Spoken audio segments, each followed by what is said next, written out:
Hey guys, how are you? Amber Wick here. All right, here's the letter that I just got today from my doctor. I was like, oh, such good material for tuning into your intuition. These are the things that attempt to hook you, right? And I don't want to, I could do this because I don't want you to necessarily have to see the physician's name. But here it is, you guys, August 6th. Okay, this is what it says. Are you guys ready? It says, Dear Mr. Wick, M.R., Mr. Wick, okay? It's the first thing, which, I don't get attached to these things, but it's interesting. My office has made multiple attempts to contact you without success regarding the lesion in your left breast. So first of all, I can't think of one attempt to contact me, quite honestly. It is imperative that we obtain a mammogram and proceed with a biopsy if indicated. I don't know what if indicated means, okay? Failure to do so could result in not detecting an occult malignancy that could ultimately lead to death and or disability. Please contact my office at your earliest convenience to schedule a follow-up appointment.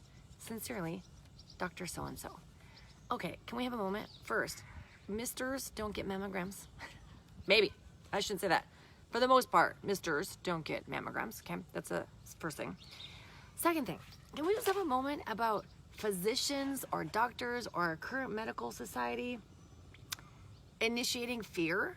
Like, I get it, they're probably not on that consciousness level, but this does nothing except create fear in a human being. Now, they didn't hook me this time. 4, 5, 6 months ago, I probably would have been a little hooked, right?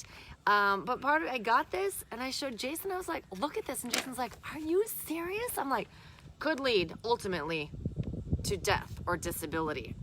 I got it, I'm clear. Got 2 lumps in the left breast. Okay, so I just had this moment about fear and tapping into your intuition about fear. Now, there is this book, you guys. Jason and I read this years ago. If you guys have ever read David Hawkins, his awesome Eye of the Eye by David Hawkins. Now, you can see we've read it and we've highlighted in here, you guys, and it's not the either like bring this on vacation because you can focus, but this is not like a fictitious novel and entertainment. This is like work, right? So it's all about consciousness. And you guys have seen this, I'm sure, in many different ways and different forms, you guys, but it's the map of the scale of consciousness, okay?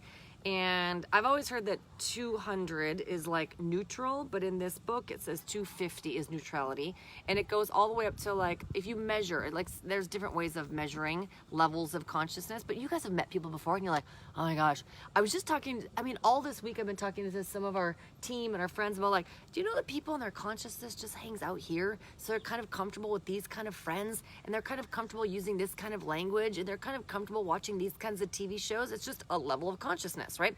And then there's a level of consciousness over here. Like right now there's all these TV shows, and I don't watch much TV, and if I do, it's like Tyler Henry, if you guys know who he is. Tyler Henry, and he's like Hollywood's medium, right? So that could be, you know what I mean, crap TV too, but like I'm just probably not watching the whole like reality TV get me hooked on The Bachelor, right? That's just not, that's great, right? I just don't resonate over here, right? And like there's a certain group of people I kind of resonate with, and we talk about certain things. We don't use certain language, and we do use certain language, and we hold each other accountable to our thought patterns, right? I'm like, oh yeah, I like to resonate over here. So this is similar. It's like, okay, what kind of consciousness do you resonate with, or are you currently at? Okay, so let's just go through the breast thing for a minute, right? The breast thing is kind of the, it's the trigger today because the letter that's going to result in death and or injury. So the 20, right? If you think, whoa, there's a B, 200 to 250 is neutral, okay? 20 is like, miserable, shame, humiliation. Okay, now it's different. It's like, do you resonate with the God view, the life view? It's an emotion, right? So there's just like different ways of describing it. I'm like, okay, no, I didn't go to that bottom when it came to the breast thing, right?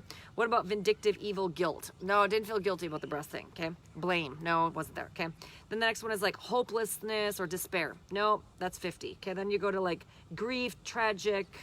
No, it wasn't there.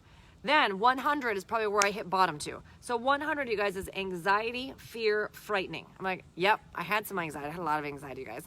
I was definitely like, it was fearful, and I knew it. And I could, like, if you guys ever like watched yourself like a movie, like if I can rise above and watch myself like a movie, I could watch myself and be like, Amber, where does this fear come from? You know better than this. You've practiced, you know, living a life that doesn't hook you, and fear doesn't, you know, it's like, it's an emotion that I can control, right? So it's like, you practice. I would watch myself. I'm like, how are you getting hooked on this, Amber? Why are you so fearful about this? You know better than this. And I could say that to myself, but I knew that I was still actually living in fear. So I would say that's where I bottom out at, you guys, when the whole breast thing came up. Okay. It's, yes. Okay. So then the next one is like, but above that is denying. Okay. Then the next one at 150 is like, anger or hateful. I didn't really get to there. You know, I would never got angry about it, you guys. Then above that 175, it's like you're elevating to like pride. Okay. And I kind of got there. I'm kind of like, okay. Get out of this fear thing, right? And it took me, like, I would go in and out of it, you guys. I'd be like, I get hooked because I get an email from a doctor, a phone call from a doctor, right? And then I'd kind of get out of it. And you guys, I've seen so many doctors and so many different practitioners, and both the Western medicine and the Eastern and the Oriental and the Asian, and you better. Like, I've gone to more physicians and doctors and practices, you guys, in the last 6 months than I have in the last probably 20 years of my life. So it's like, I wasn't avoiding the situation. I wasn't necessarily following the path that this particular, let's just call it Western medicine, wanted me to follow, like their process, right? I wasn't following that. And so they got so, it's like they don't know what to do with you. You're like, when your kids don't follow your process, right? But they think their process is right. You don't know what to do with them. You're like, right? You're like, oh man, I got it. I've got a 4-year-old. I'm like trying to constantly hook them back in. So I got to the pride thing a little bit, right? Then from pride, you go to courage or empowerment. I'm like, that's 200. Okay. That's kind of like neutrality, right? So I've got empowerment or courage. I'm like, yeah, I'm getting some courage around this thing. Like, I'm starting to like self-educate, go to chiropractors and then acupuncturists and functional med physicians, and I even went to a breast surgeon who was like, you know what I mean? He was like, okay, yeah, whatever, we got it, okay?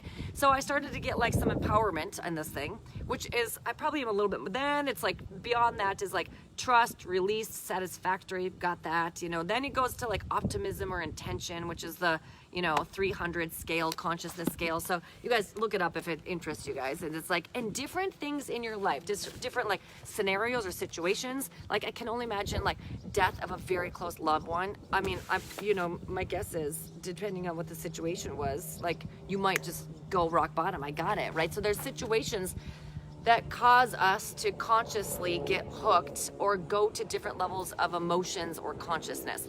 The idea is to maybe not live there forever, right? To not live in guilt forever, or to not live in shame forever, or to not live in grief or tragedy forever, right? And to like advance the consciousness, and it's work, right? Nobody ever said that this wasn't work, or I still have 2 lumps in my left breast, yes, and I get thermograms now, you guys, every 90 days. My next thermogram comes up in September. I get thermograms every 90 days, so I'm not avoiding, you guys.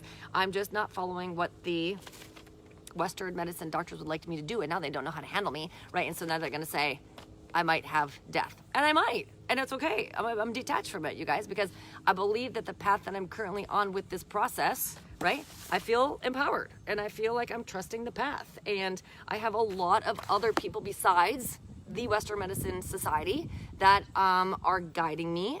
And I don't think I'm being irrational, and I certainly am not ignoring the situation, right? If you guys, many of you guys know my like oils and my tablets and my foods and I just got back, you guys, from a massage and an acupuncture session. So everything I'm doing, you guys, to make this thing as freeing as possible, you guys, it's work. And this book is helping me to understand my consciousness, and this is not going to hook me